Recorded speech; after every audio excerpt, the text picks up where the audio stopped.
Hello friends, welcome to online study kingdom. दोस्तों, जैसा कि आप चैनल पर देख रहे होंगे, आरओ से संबंधित कंटेंट आपको उपलब्ध कराए जा रहे हैं। तो ध्येय आईएएस टेस्ट सीरीज हम लोग कवर कर रहे हैं और आज की इस वीडियो में ध्येय आईएएस का ही जो है हम लोग यहाँ पर करंट अफेयर्स को कवर करेंगे, जो कि क्लास टेस्ट पर आधारित जो है। तो इंडियन इकोनॉमी पोर्शन होगा, जो कि मोस्ट एक्सपेक्टेड है। इस तरह के प्रश्न आपके एग्जाम में पूछे जा सकेंगे। तो पीसीएस प्रीलिम्स 2023 के यदि आप देखे होंगे पेपर, तो आप कुछ लोग दिए भी होंगे। तो जो नए हैं वो पेपर देखे नहीं, तो देख लें किस तरह के बजट में प्रश्न पूछते हैं। तो अच्छे खासे वो पूछ रहे हैं घुमा घुमा के, ठीक है। कई पॉइंट डीप भी पूछ रहे हैं, जो कि नहीं पूछना चाहिए। तो आइए हम लोग यहाँ पर देखेंगे क्लास टेस्ट 1 इंडियन इकोनॉमी पर आधारित जो है टॉप 20 एमसीक्यू होंगे। वीडियो को आप शेयर जरूर कीजिए अपने दोस्तों के साथ और लाइक ज़रूर कीजिएगा दोस्त, क्योंकि आपकी लाइक से ही जो है एनर्जी वो है बूस्ट होती है। चैनल पर नए हैं तो सब्सक्राइब भी कर लीजिएगा दोस्त, क्योंकि आपकी सब्सक्रिप्शन ही हमारी ताकत है। आइए हम लोग देखते हैं टॉप 20 को। बेसिकली बजट पर आधारित प्रश्न है। तो बायलिंगुअल आपको यहाँ पर दिख रहा होगा। टेलीग्राम आप ज्वाइन कर लीजिए, वहाँ पर आपको इस पीडीएफ मिल जाएगी @UBPCS किंगडम। तो पहला प्रश्न आपके सामने है कि वित्त वर्ष 2023-24 की पहली तिमाही में भारत में जो शहरी बेरोजगारी दर है वह क्या थी। What was the urban unemployment rate in India in the first quarter of the fiscal year 2023-24? यहाँ पर आपका राइट आंसर बन जाएगा 6.6%। ऑप्शन ए डी आपका सही जवाब बन जाएगा। बढ़ते हैं अगले प्रश्न की ओर। अगला प्रश्न पूछा जा रहा, अपर्याप्त पूंजी के संबंध में चिंताओं के कारण हाल ही में भारतीय रिजर्व बैंक ने किस बैंक का लाइसेंस रद्द कर दिया है। Which bank licence recently was cancelled by the Reserve Bank of India due to concern regarding its inadequate capital. यहाँ पर आपका राइट आंसर बन जाएगा ऑप्शन बी, कपोल सहकारी बैंक है। कौन सा है? कपोल सहकारी कोऑपरेटिव बैंक। अगला प्रश्न है आपका तीसरा। प्रश्न है कि विदेशी पुनः बीमा शाखाओं यानी what is the new minimum capital requirements setup by IRDAI for foreign reinsurance branches. मतलब विदेशी पुनः बीमा शाखाओं के लिए IRDA, ठीक है, थोड़ा हिंदी में स्पेंड, IRDA द्वारा निर्धारित नई न्यूनतम पूंजी की आवश्यकता कितनी होती है। What is the new minimum capital requirements setup by IRDA for foreign insurance branches. तो फॉरेन इंश्योरेंस ब्रांच के लिए कितनी मिनिमम की रिक्वायरमेंट है कैपिटल की। तो पहला ऑप्शन यहाँ पर दिया है 25 करोड़, दूसरा है आपका यहाँ पर 50 करोड़ कीजिए, तीसरा है आपका 100 करोड़ और चौथा है 155 करोड़ है। तो मिनिमम जो कैपिटल रिक्वायरमेंट है IRDAI की गाइडलाइंस है कि अगर फॉरेन री इंश्योरेंस ब्रांच यदि आपको ओपन करना है तो जो मिनिमम कैपिटल रिक्वायरमेंट है वो कितनी है, तो 50 करोड़ रुपए है। ऑप्शन यहाँ पर आपका बी सही जवाब बन जाएगा। अगला प्रश्न नंबर है चौथा, कितने प्रतिशत जनधन खाते महिलाओं के स्वामित्व में हैं। वेरी वेरी इंपॉर्टेंट प्रश्न है। कितने प्रतिशत जनधन खाते महिलाओं के स्वामित्व में है। What percentage of Jan Dhan accounts are owned by women. तो PIB की रिपोर्ट क्या कहती है कि प्रधानमंत्री निर्मला सीतारमण ने 9th एनिवर्सरी पर किसके प्रधानमंत्री जनधन जो योजना है ये कब स्टार्ट की गई थी, तो वो 28 अगस्त, कब दोस्त, 28 अगस्त 2014 को लॉन्च की गई। और इसका जो 9 वर्ष कंप्लीट होता है 2023 में। तो 2023 में निर्मला सीतारमण कहा कि जो है पूरी इंडिया में लगभग 50 करोड़ से ज़्यादा जो है जनधन अकाउंट्स जो है क्या है ओपन किए गए हैं, जिनमें कि लगभग 55.5% जो महिलाएं हैं इनके नाम पर है जनधन अकाउंट्स, ठीक है। तो लगभग 56%। तो यहाँ पर आपका राइट आंसर क्या बनेगा दोस्त, ऑप्शन ए यहाँ पर आपका सही जवाब बन जाएगा। तो मोर देन 50 करोड़ अकाउंट्स खोले जा चुके हैं, जिसमें कि 67% जो अकाउंट्स खोले गए हैं वो रूरल और सेमी अर्बन एरिया में ओपन किए हैं। तो यहाँ पर जनधन महिलाओं स्वामित्व की बात की गई तो 56% है सीधा। ऑप्शन यहाँ पर ही राइट आंसर बन जाएगा। बढ़ते हैं अगले प्रश्न की ओर। प्रश्न नंबर 5 है कि भारत और मलेशिया के बीच व्यापार के लिए किस प्रकार के निपटान की घोषणा की गई है। What mode of settlement has been announced for trade between India and Malaysia. यहाँ पर आपका राइट आंसर बन जाएगा INR में है, इंडियन रुपीज में। ऑप्शन यहाँ पर आपका सी सही जवाब बन जाएगा। तो डिक्लेयर कौन करेगा? सिंपल जवाब मिनिस्ट्री ऑफ एक्सटर्नल अफेयर्स। आगे देखते हैं अगला प्रश्न नंबर है 6। बजट 2023-24 के अनुसार सरकार ने वर्ष के अंत तक राजकोषीय घाटे को 4.5% से नीचे रखने का लक्ष्य रखा है। तो बजट 2023-24 में राजकोषीय घाटा, तो राजकोषीय घाटा वेरी इंपॉर्टेंट है, आपके एग्जाम में पूछा भी जाता है, PCS में जैसे पूछे गए थे। तो बजट के हिसाब से राजकोषीय घाटा 2023-24 का कितना है? 2023-24 के लिए कितना है? 5.9%। वहीं पर जो FRBM एक्ट है आपका, कौन सा FRBM? FRBM के हिसाब से क्या कितना होना चाहिए आपका? 2.5। कोविड के दौरान तो बहुत ज़्यादा हो गई थी आपका फिस्कल डेफिसिट। तो 23-24 में है कितना राजकोषीय घाटा? 5.9% ऑफ GDP है। तो सरकार का टारगेट क्या है कि 4.5% कब तक लाने का लक्ष्य रखा जा रहा है? तो सरकार के ही 4.5% हमको अपना जो फिस्कल डेफिसिट है, जो राजकोषीय घाटा, उसको कम करना है।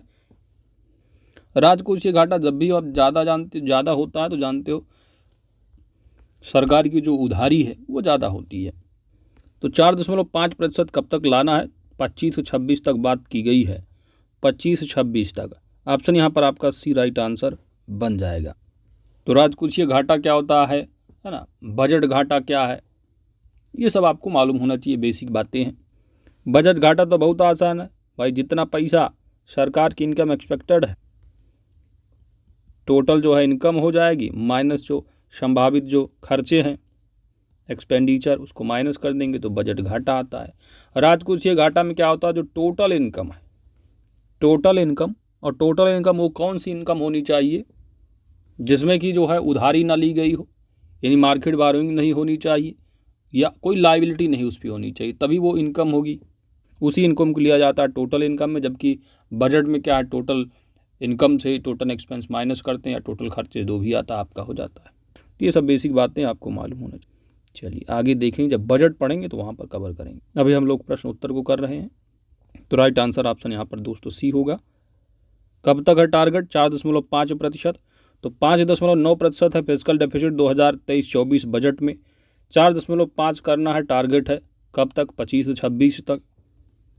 अगला प्रश्न है कि बजट 2023-24 के अनुसार सरकार की सप्तऋषि प्राथमिकताओं में से कौन सी नहीं है?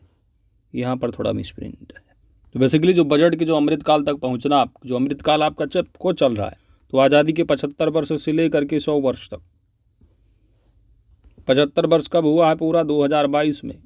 यहाँ से 25 वर्ष काउंट करो, 2047 तक अमृतकाल है, 22 से 47 तक 25 वर्ष का। तो अमृतकाल बनाना है, तो इसकी प्राथमिकताएं क्या हैं? तो उन सब ऋषियों की बात की गई। बेसिकली यहाँ पर थोड़ा मिसप्रिंट, यहाँ पर नंबर 1 में आप लिख लो, नंबर 1 आप लिख लो inclusive development, inclusive development. Hindi में लिख लो समेकित विकास, समेकित विकास, ठीक है, समेकित विकास। ऑप्शन बी में लिख लो आप यूथ पावर, यूथ पावर, युवा शक्ति। ऑप्शन सी में लिख लो women empowerment, women empowerment, women empowerment. और यहाँ पर आप लिख लो महिला सशक्तिकरण, महिला सशक्तिकरण। महिला सशक्तिकरण बताना है आपको कौन सी नहीं है, ठीक है। तो चौथा आप लिख लो फाइनेंशियल सेक्टर, फाइनेंशियल सेक्टर, और यहाँ पर आप लिख लो वित्तीय क्षेत्र, वित्तीय क्षेत्र। अब आपको बताना है कि बजट 2023-24 के अनुसार सरकार की सप्तऋषि यानी 7 प्राथमिकताओं में कौन सी नहीं है। According to budget 2023-24 which one is not Saptarishi 7 priority of the government. यहाँ पर आपका राइट आंसर बन जाएगा इंक्लूसिव डेवलपमेंट भी है, यूथ पावर है, फाइनेंशियल सेक्टर, लेकिन वोमेन एम्पावरमेंट नहीं है। तो आप जो है लगा सकते हैं, हो सकता कंफ्यूज हो जाए, तो वुमेन एम्पावरमेंट को छोड़ देना, ये नहीं है आपका 7 सप्तऋषि में। ऑप्शन सी यहाँ पर आपका राइट आंसर बन जाएगा। बढ़ते हैं आगे। तो ये आपका प्रश्न कंप्लीट हुआ।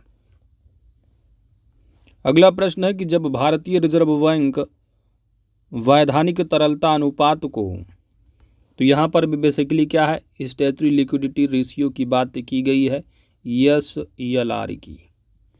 SLR को 50 आधार अंकों तक कम कर देता है तो निम्नलिखित में से क्या होने की संभावना है। क्या पूछा जा रहा है, कम करना है, कम।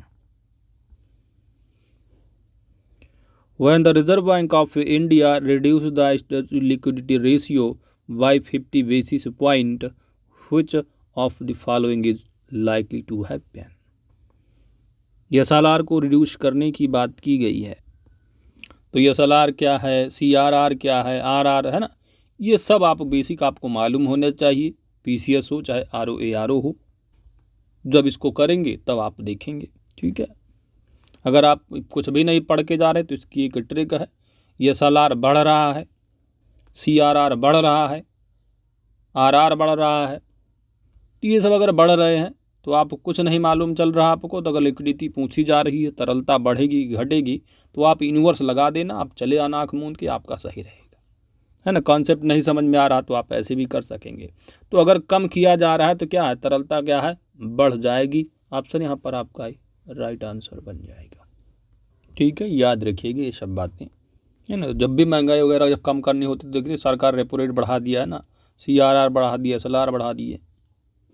तो RBI के तहत जो मॉनेटरी रेट है, जैसे कि मार्जिनल स्टैंडिंग फैसिलिटी रेट है, MSF है ना, रेपो रेट है, बैंक रेट है, CRR है, SLR है।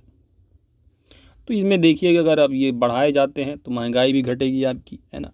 महंगाई पर क्या असर पड़ेगा, तो महंगाई आपकी रिड्यूस होगी, महंगाई प्राइस कम हो जाएंगे, डिमांड कम हो जाएगी, लिक्विडिटी यहाँ पर पूछा, लिक्विडिटी कम हो जाएगी, है ना, लोन कम मिलेगा।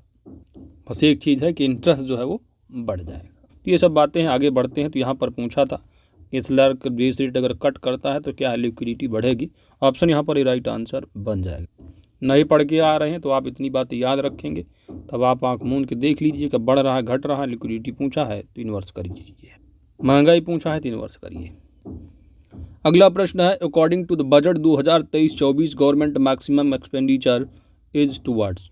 तो बजट 2023-24 के अनुसार सरकार का जो अधिकतम व्यय है वह कितना है। तो जब आप पढ़ते हैं बजट तो आपको दिखता है कि रुपया कहाँ से आता है, रुपया सबसे ज़्यादा कहाँ जाएगा।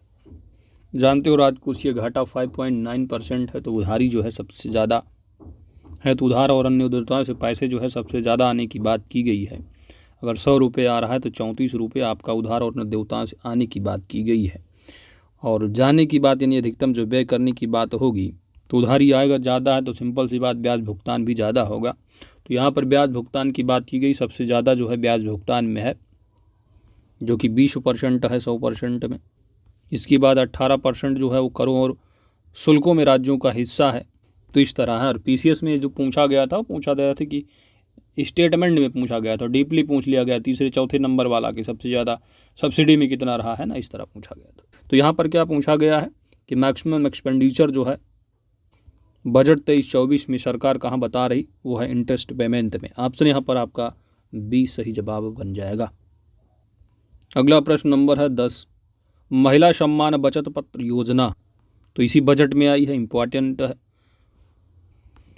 अकॉर्डिंग टू महिला सम्मान बचत पत्र स्कीम, इसके अनुसार एक महिला 7.5% की ब्याज दर पर 2 साल के लिए कितना पैसा जमा करती है। तो ये भी वुमेन एम्पावरमेंट से संबंधित स्कीम समझो आप इसको, महिला सम्मान बचत पत्र स्कीम है।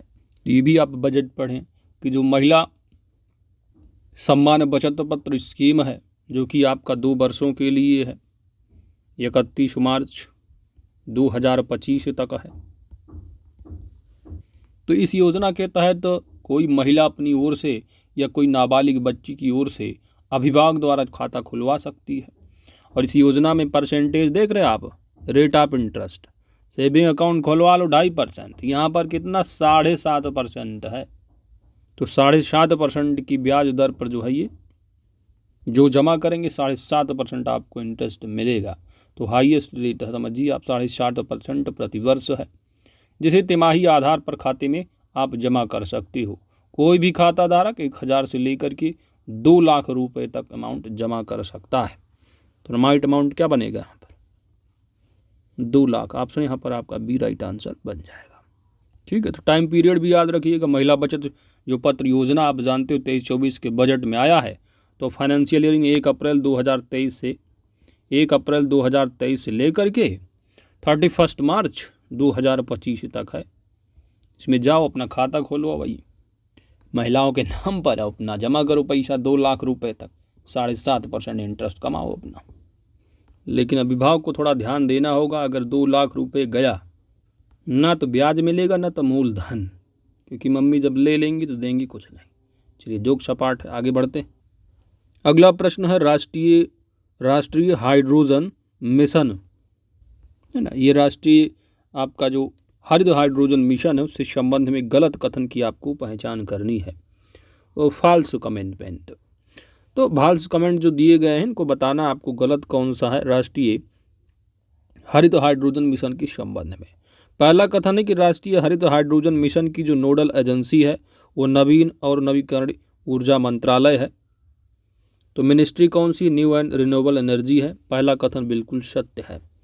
दूसरा कथन है कि 2030 के अंत तक, कब तक 2030 के अंत तक जीवाश्म ईंधन के आयात पर जो है 1 लाख करोड़ मूल्य तक क्या है कमी करना है। To reduce the import of fossil fuels up to value of 1 lakh crore by the end of 2030। तो सिंपल सी बात, बिल्कुल टारगेट है सरकार का कि 2030 तक भारत में लगभग जो आपका जीवाश्म ईंधन इसके आयात पर 1 लाख तक क्या है कमी करना है, जो कि सरकार मानती है ऐसा करने से वार्षिक ग्रीन हाउस गैस उत्सर्जन में लगभग 50 मीट्रिक टन की कमी आएगी। तो दूसरा कथन भी अपने आप में सत्य है। तीसरा है कि सरकार ने इस मिशन के लिए 5,000 करोड़ रुपए जारी किए हैं। तो सरकार ने जो अमाउंट इसके लिए जारी किया है इस मिशन के लिए, तो सरकार इस मिशन के लिए जिसकी लागत बताया कितना है 5,000 करोड़ नहीं है, यहाँ पर अमाउंट होना चाहिए 19,744 करोड़ रुपए। कितना, 19,744। तो यह कथन क्या अपने आप में गलत है, गलत ही कथन पूछा है, तो ऑप्शन सी आपका यहाँ पर सही जवाब बन जाएगा। और है कि यह मिशन 2030 के अंत तक 6 लाख नए रोजगार अवसर जो है पैदा करेगा। तो यह कथन भी बिल्कुल सत्य है। तो ये मिशन की सब टारगेट है, ठीक है। तो 6 लाख नौकरियां जो है वो क्रिएट करेगा जॉब। उसके बाद 8 लाख करोड़ रुपए से अधिक का इन्वेस्टमेंट की बात भी की गई इस मिशन के तहत होगा। कितना, 8 लाख करोड़ रुपए से अधिक। तो ये सब बातें याद रखिएगा। इसके तहत लगभग 150 जो गीगावाट की नवीकरणीय ऊर्जा क्षमता विकसित करने के साथ, कितना 150 गीगावाट, तो 125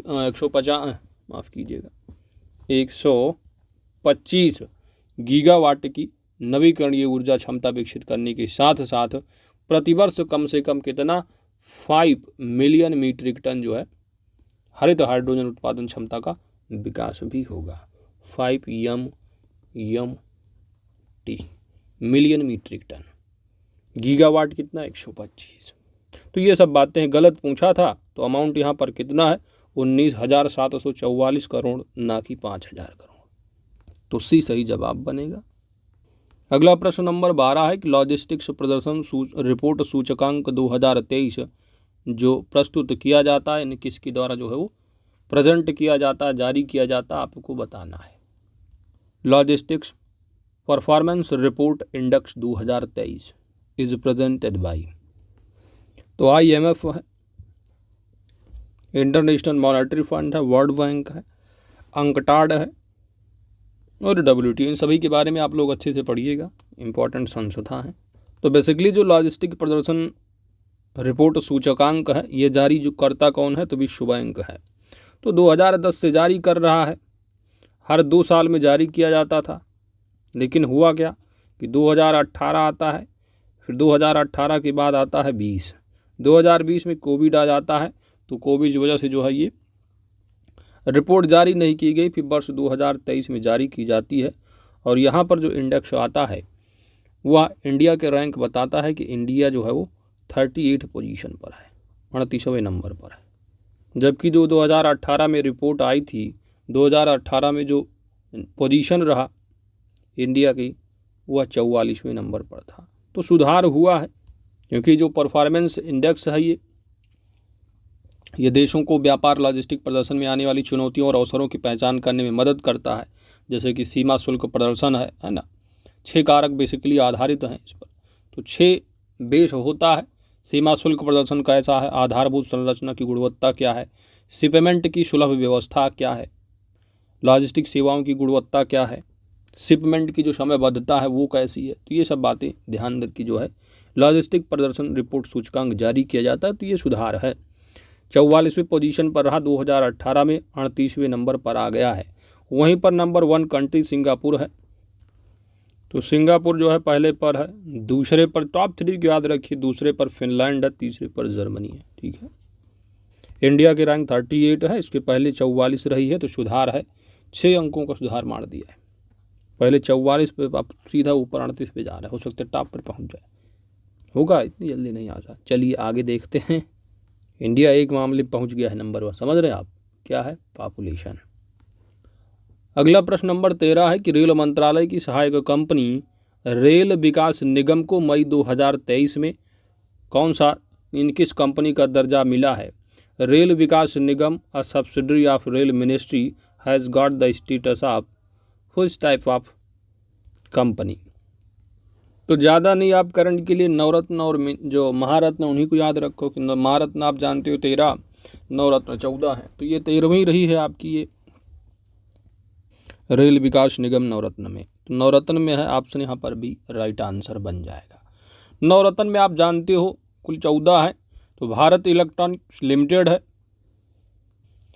container corporation of India limited है, इंजीनियर्स इंडिया लिमिटेड, चौथी आपकी हिंदुस्तान एरोनॉटिक्स लिमिटेड, 5वीं महानगर टेलीफोन निगम लिमिटेड है MTNL, 6ठी आपकी नेशनल एल्यूमिनियम कंपनी लिमिटेड है, 7वीं national buildings construction corporation limited, 8वीं है नेवेली लिग्नाइट कॉरपोरेशन लिमिटेड, 9वीं NMDC लिमिटेड है, 10वीं राष्ट्रीय इस्पात निगम लिमिटेड है, 11वीं shipping corporation of India limited है, ONGC विदेश लिमिटेड है, 13वीं रेल विकास निगम लिमिटेड है, 14वीं राष्ट्रीय केमिकल्स एंड फर्टिलाइजर्स लिमिटेड। तो ये है नवरत्न। महारत्न में आप 13 आप जानते हो, है ना, इन सबको याद रखिएगा। नवरत्न महारत्न ज़्यादा नहीं, मिनी रत्न में तो आप 60 से ऊपर जाएंगे। तो महारत्न नवरत्न आप जरूर याद रखो, कंपनियों की पूछ लेगा कौन से नहीं है। तो खासकर जो लेटेस्ट होती है कौन सी शामिल हुई है, ये सब पूछ लेते हैं, तो याद रखिएगा। तो जो आपका RVNL है, रेल विकास निगम है, ये जो है नवरत्न का दर्जा इसको मिला है। अगला प्रश्न नंबर है 14। तो वित्तीय वर्ष 14 नंबर है कि वित्तीय वर्ष 2023-24 में, यहाँ पर थोड़ा वित्तीय वर्ष आप 2023-24 कीजिएगा, 23-24 ठीक है, 2023-24 यहाँ पर भी ऐसे है 2023-24। तो वित्तीय वर्ष 2023-24 के लिए खरीफ फसल धान का, किसका धान का, तो खरीफ फसल धान का जो न्यूनतम समर्थन मूल्य है वह क्या है। What is the latest minimum support price of kharif crop paddy for the financial year 2023-24। तो आप जानते हो 43 रुपये बढ़ा दिया गया है। पहले 2100 कितना था, 43 रुपये बढ़ा दिया गया तो हो गया कितना, 2183 रुपये। तो राइट आंसर ऑप्शन ए यहाँ पर आपका सही जवाब बन जाएगा। ठीक है, अच्छा माफ़ कीजिए, 143 रुपये बढ़ाकर जो है 2040 था, 143 रुपये बढ़ाकर कितना कर दिया गया, 2183 रुपये। तो याद रखिएगा 2183 रुपये है। और यहाँ पर धान का पूछा, ग्रेड ए पूछा जाता तो ग्रेड ए आप हरदम देखते रहते, 20 रुपये ज़्यादा ही रहता है ना लगभग, तो 20 रुपये फिर ज़्यादा है आपका। 2183 में 20 आप ऐड कर दो तो ग्रेड ए धान का आ जाएगा। ठीक है, 20 रुपये ऐड करो कितना आ जाएगा, 2203 रुपया है धान ग्रेड ए का। तो धान का एमएसपी है कितना, 2183। आगे अगला प्रश्न है कि कौन सी भारतीय कंपनी टाइम्स पत्रिका द्वारा प्रस्तुत दुनिया की शीर्ष 100 प्रभावी कंपनियों की सूची का हिस्सा बन गई है। Which Indian company has become the part of world top 100 effective companies list presented by Times Magazine? तो टाइम मैगजीन ने प्रेजेंट किया जो टॉप 100 जो इफेक्टिव कंपनीज है वर्ल्ड की, टॉप 100। तो इनमें से कौन सी इंडियन कंपनी है? तो इंडियन जो कंपनी भारतीय कंपनी है यहाँ पर दिया गया है TCS, भारतीय राष्ट्रीय भुगतान निगम है, निगम NPCI। ठीक है, निगम। रिलायंस जियो है, यहाँ पर इन्फोसिस है। ठीक है, इन्फोसिस। तो हो सकता है अब यहाँ पर कंफ्यूज हो जाए। ठीक है, इफेक्टिव इन्फ्लुएंशियल देख लो, इन्फ्लुएंस जो होता है इन्फ्लुएंसिव। ठीक है, तो प्रभावी होगा, इफेक्टिव की जगह थोड़ा इन्फ्लुएंसिव लगाएं तो ज़्यादा अच्छा। तो इन्फ्लुएंसिव अगर बात की जाए तो अगर बेस्ट में देखेंगे तो इन्फोसिस है, प्रभावी कंपनियों में देखेंगे इन्फ्लुएंसिव में तो आपका भारतीय है, मेसो एंड भारतीय जो आपका राष्ट्रीय यानी मेसो एंड NPCI है, national payment corporation of India है। तो प्रभावी कंपनियों में टॉप 100 में देखेंगे तो यहाँ पर राइट आंसर आपका ऑप्शन बी सही जवाब बनेगा। ऑप्शन बी आपका सही जवाब है। अगर पूछा जाता है बेस्ट कंपनियों में तब आप इन्फोसिस लगाते हैं। ठीक है, तो ऑप्शन बी आपका सही जवाब होगा। आगे बढ़ते हैं। तो थोड़ा छोटी छोटी बातों का भी ध्यान दिया जाता है कभी कभी। 16 नंबर प्रश्न है कि मिशन इवोल्व क्या है? मिशन इवोल्व है, मिशन इवोल्व। तो मिशन इवोल्व जो लॉन्च किया गया है is related to mission evolve. तो मिशन इवोल्व जो है, मिशन इवोल्व के बारे में आपको बताना है इज रिलेटेड टू, किससे संबंधित है। तो बेसिकली जो आपका सिडबी है, small industries development bank of India, इसने नीति आयोग के साथ मिलकर एक मिशन लॉन्च किया है और वह मिशन है इवोल्व मिशन। तो जो ऑब्जेक्टिव है, the objective of mission evolve is to provide affordable commercial financing for electric vehicle loans to MSME।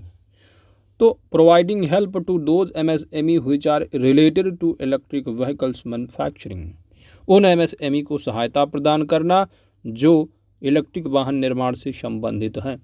Option यहाँ पर आपका बी सही जवाब बन जाएगा। तो लॉन्च किसने किया है? सिडबी ने। तो सिडबी ने लॉन्च किया है, सिडबी प्लस नीति आयोग के साथ, है ना। तो ये जून उनका लगभग करंट अफेयर। आगे बढ़ते हैं।